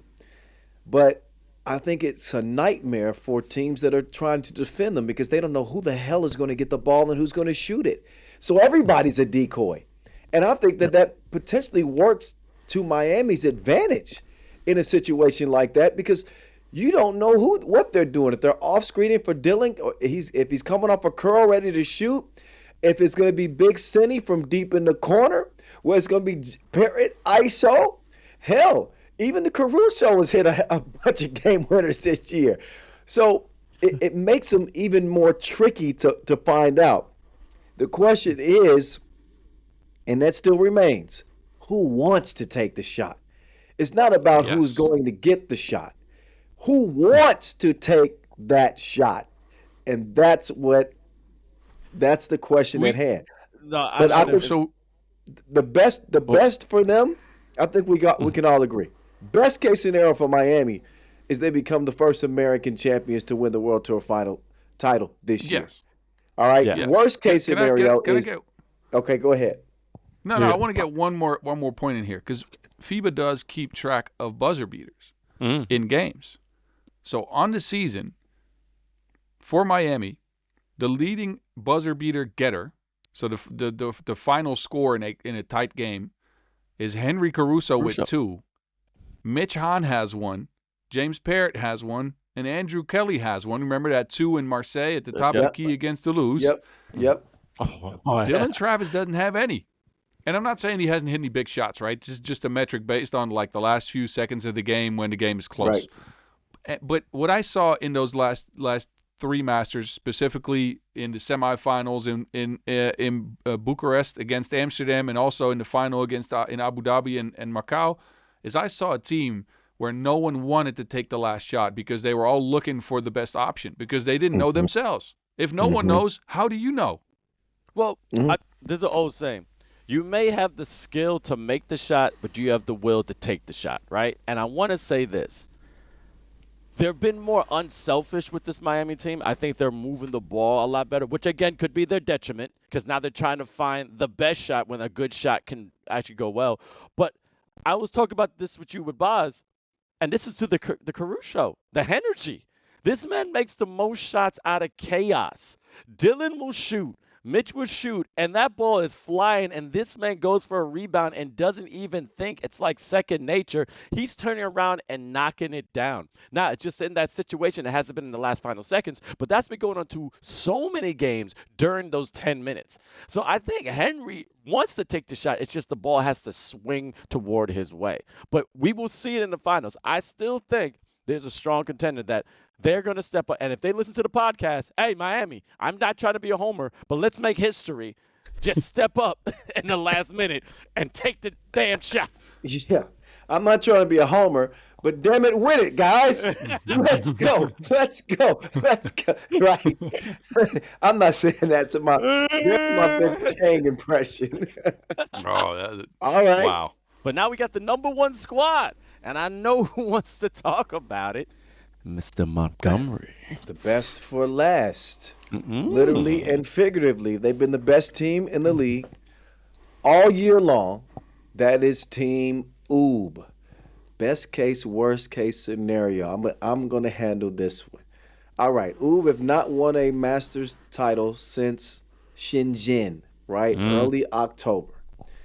Haven't played poorly. They're coming into the World Tour final after their first day one exit in 2 years. Hadn't been ousted day one since Manama 2024. So, how do we feel about Oob? How do we do? Are they limping into the final, even with the most Masters titles this year? Are they coming in hot? I would say not. But best case scenario for them, they could win the whole damn thing. Worst case scenario for them, day one exit? No, I wouldn't say that. No. Worst case scenario for them, quarterfinal loss. But I'm going to go with best case scenario. I think that while Oob aren't the heavy favorites, I still think that they have to be considered the favorite. Maybe 1A with Miami or potentially Amsterdam. I think the addition of Marko Brankovic back into the lineup is going to be the energy that Oob need to carry him to the finish line.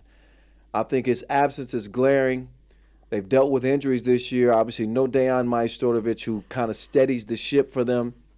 Number one player in the world, Doc Strange. He's going to be what he's going to be. An uncharacteristically mistake-riddled tournament for Nemanja Barac in Bucharest, which I don't think we're going to see again. I think that Oob are going to come into this tournament. I would not want to be in a group with them, with obviously Riffa and Vienna. Riffa beat them the last time that they met. So they got all of this bulletin board material. They're coming in with a chip on their shoulder. They're going to be like badgers fresh out of the hole in the ground, right? Ready to fight, ready to scrap with the best player on the team for them this year, Marko Brankovic, who I think should get MVP, when it's all said and done. Really? So, yes, for sure. I think, Marko Brankovic has been MVP of the league this year, certainly MVP of that team. So, I mean, the question remains: are they going to get back to peak level? It's kind of hard. Boss, you were talking about we kind of screwed you, giving you all these weird teams this year. But I think it's been a weird season for Oob because it's arguably been their most dominant season ever. Think about it. Six Masters titles. It just hasn't felt like it. Going into the World Tour final, you wouldn't consider them to be heavy favorites. And you look at where they finished throughout the year, you'd say why? 6 titles, and even though they haven't won since Shenzhen, they finished third 3 times and kind of an anomaly finishing 9th in Bucharest. So, I mean, they've been right on the doorstep. I don't know if our standard for them has become so high to where Oob look like they're limping after 3 semifinal third place results. That's exactly what it is. It's kind of hard to put a finger on how to feel about Oob, but I am going to go with what my gut says, and my gut says that this team is going to perform better at best case scenario rather than worst case scenario. They won't be ousted day one. Forget about it. That's not the worst case scenario for them. Worst case scenario for them is they hit a hiccup in the quarters. Let's see, who do they cross with in the quarters? Let me look. Let's see. C. Ooh, okay. Amsterdam, Raudondvaris, or Partizan. Let's throw Partizan out of there. They're not getting to the quarterfinals. Amsterdam or Raudondvaris in the quarters could be tricky. Could be tricky for them, right? But I think if they happen to run into Raudondvaris, which I think is how it's going to set up for them, Raudondvaris will be the 2 seed out of that group. That'll be a win for Oob. They'll roll into the semis. Whoever they meet in the semis, I think could be in trouble. I'm going to say best case scenario for them is more likely. I didn't pick them to win it all yet. That's for later.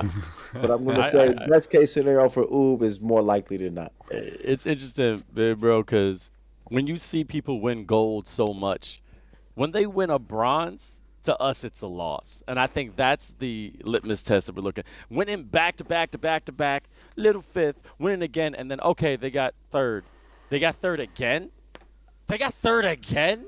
Now we're thinking like they're really falling off, but you're still making it out of pool. You're still going to the quarters and the semis. So I think that's why we're starting to think what's going on. But also sometimes I think these big teams take a rest. Coming in ninth in Bucharest, yeah, so what? They're still number one going to the finals. They could have just had this mentality of, look, let's just chill real quick. Let's get the full rest as possible and then come out as number one team in the world in a couple of weeks. And again, I'm just being optimistic on it.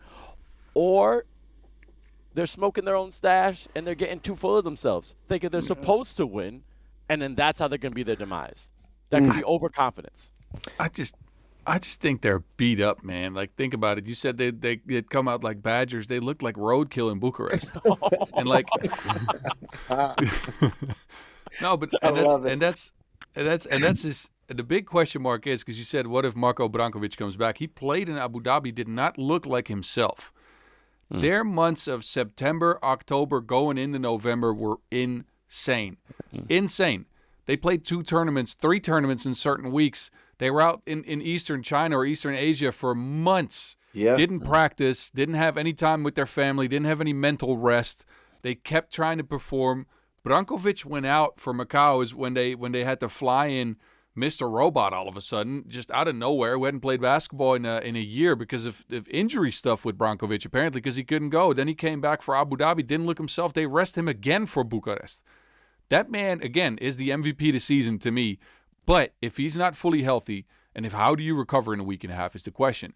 If he's not fully healthy, if he's not able to go, if he's not able to be that connective piece that he should be, that is when trouble starts. And I'm not saying trouble is, again, they go out in the pool. There's still a chance at that if you look at Bucharest. But of course, this team has shown us that they can at least be quarterfinals or semifinals team and should potentially be the number one team at the end of all of this. And I think if they do, it's well-deserved because this is a great season and would make this season one of the best in history. But if Brankovic can't go or is limited in action, I think is when they are vulnerable. And I think that is what we're talking about here. This is a team that is going in as still the heavy favorite after the season they've had to me.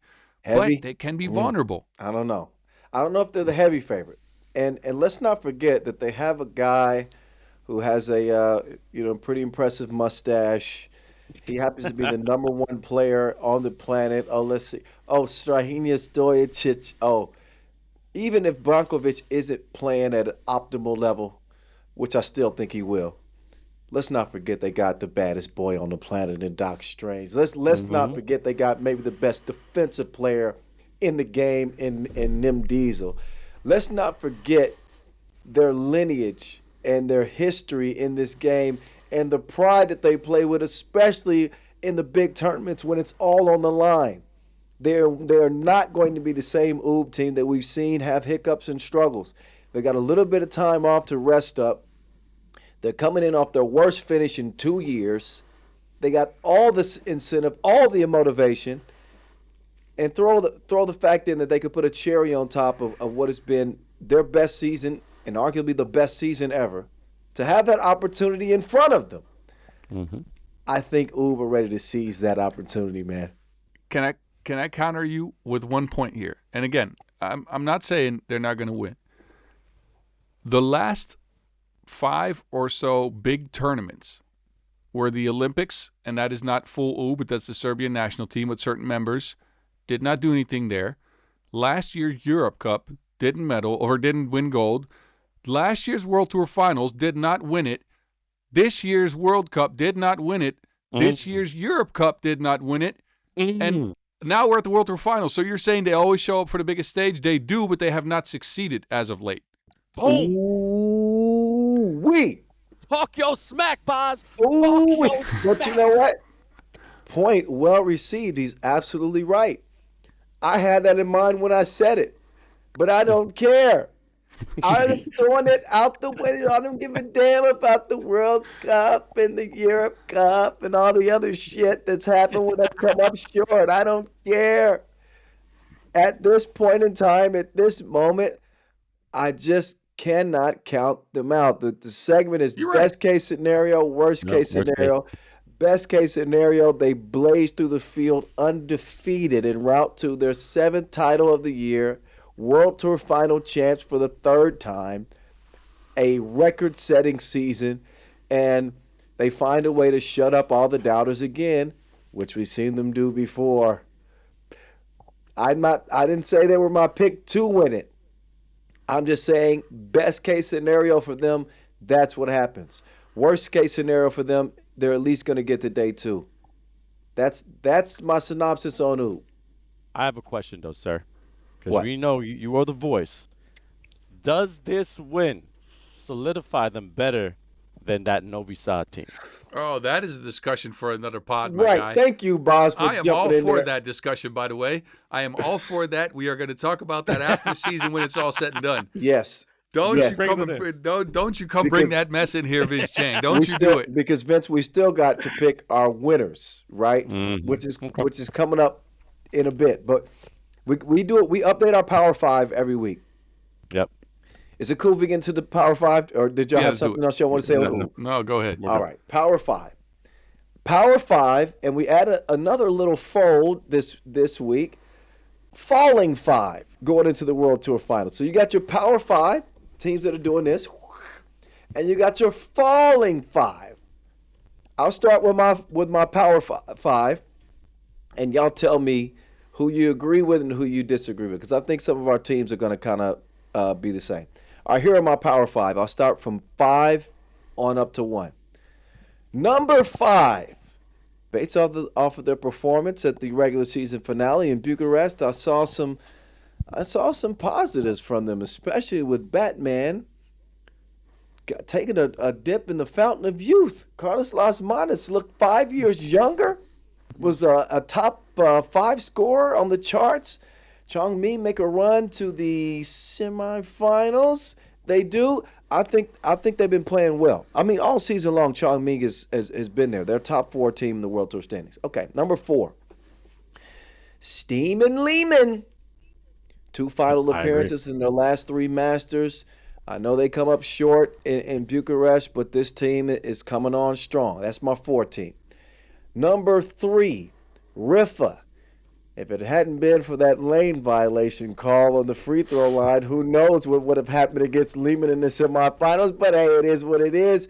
They still cooking. I think in their last 4 tournaments, they've been semifinalists 3 of those 4 times, possibly 4 out of 5, but point still remains. Riffa, my 3rd hottest team coming into the World Tour Final. Number 2, not just the hottest team or 2nd hottest team coming into the World Tour Final, the last 2 months of the season. It's MIA. It's the boys from South Beach. It's Miami. They are hot as can be. It's rolling into the final, playing great. James Parrott back in the fold. No more questions about chemistry issues. They are locked and loaded. And number 1 on my Power 5 has to be the most recent Masters winner. Amsterdam. The damn Dutch coming in with plenty of confidence. Brian Alberts finally found his shot. Whether or not he keeps that going or not into the World Tour Final, we're going to find out. But Amsterdam, Rabobank, to me, I have to give it to them, the number 1 spot. It was going to be Miami, to be honest, but I switched it out. You can't go against Amsterdam, who beat Miami en route to that title in Bucharest. The fact that they have been routinely in the top 3 teams throughout the season. All the 4 final appearances, 1 win now. most recent Masters winner, they got to be number one in my Power Five. Vince, fix your face. You got something? You got something you want to argue with? No, I'm just saying. I actually had Miami as number one. Okay. I want to say something. All right. We've been doing 18 episodes, Yep. on and off. Sometimes, Oob has been completely taken out of your Power Five. It's hottest teams coming in. Oob just finished 9th. Okay, just making sure. The Just last making sure. Masters they played, they dropped out day one. Again, Power Five isn't the best teams. It's who are the hottest teams coming into the final. I'm just making sure because I agree with you, but we have seen you. Oob always somehow makes at least 4, 5 because of their record. But no, I'm with you.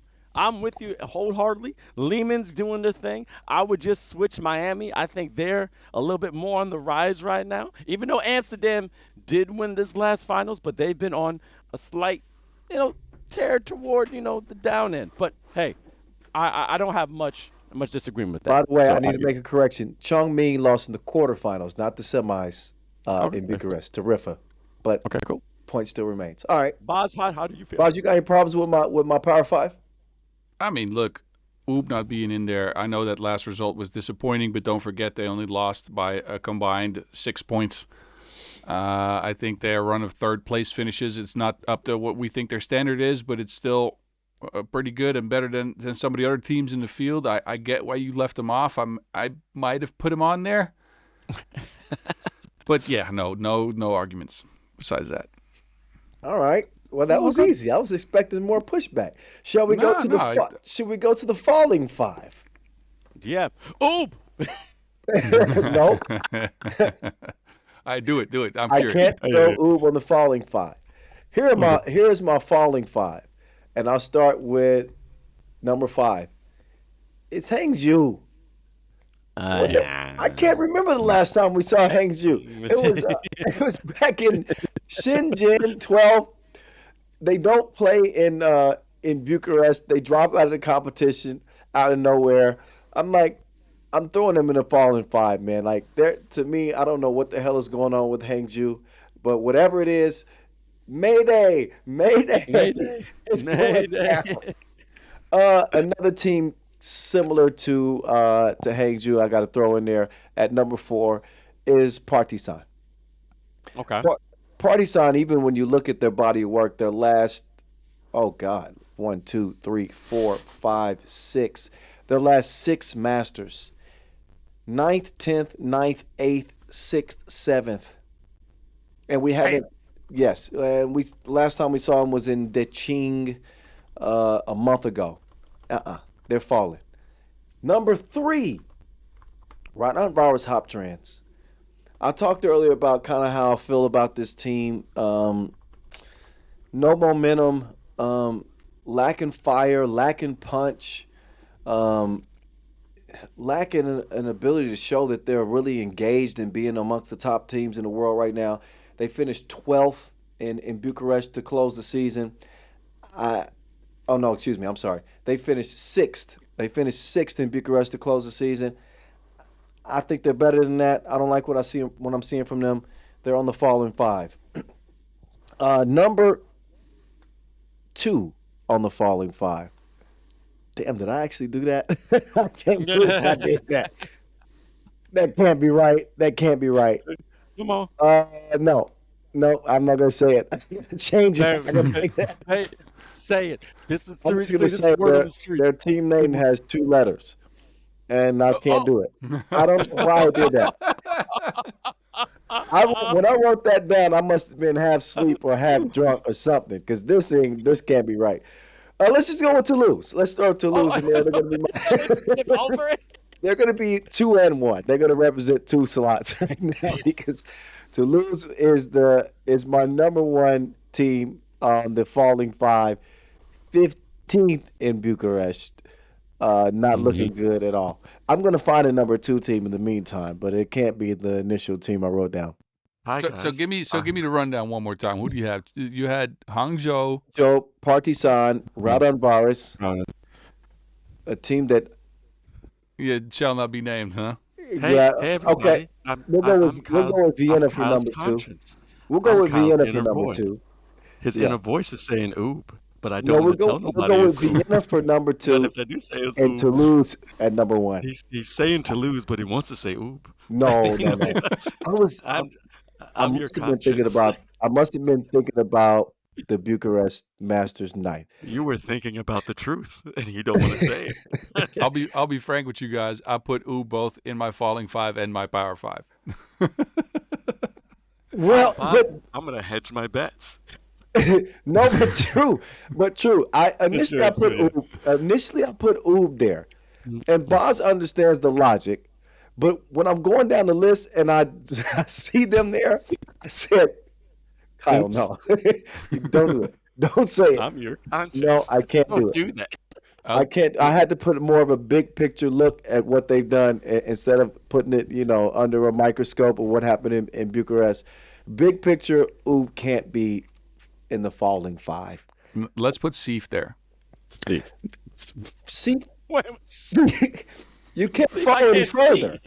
Steve can't fall any further. They've been falling from the opening check ball this year. He's a coral reef. Like There's nowhere to go but up for Seef. There's no more falling to do. They're in the Marinara Trench. Like, what are you talking about? You could have buried them even more. You can't do that. That's terrible. Why'd you do that to them, Boz? You put 6 feet under, and then you kick them 6 feet more. I'm just saying. Look, 11th and 12th in their last 2 Masters. Why not? Boz, they've averaged 11 points a game this year. They're 0-8. They can't fall any further. That's wrong. Well, they're not streaking, so why not? Boz, it's wrong. You can't put Seef in the falling 5. Wow, I am really ripping them apart right now. I didn't think I could get any lower. Oh, I'm in tears, man. First team he mentioned. I got to put Seef in there. They fall off a cliff here recently. April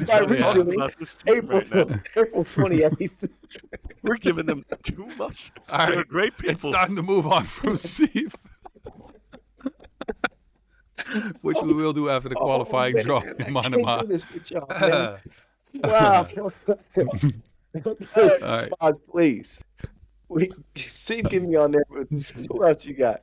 All right.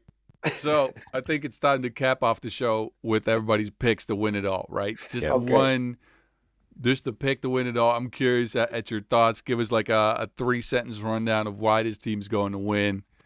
VC, you want to start this off? You look ready. Yep. I don't need 3 sentences. I just need 3 letters. USA. I think. And then 3 sentences. Finally coming together. On the way of making history. Understanding 3x3 at its peak. They're going to be fine. Okay. I see All you. right. Boz, I'll go. I'll leave the last word to you, Boz. Winner for me. 3 letters. M-I-A.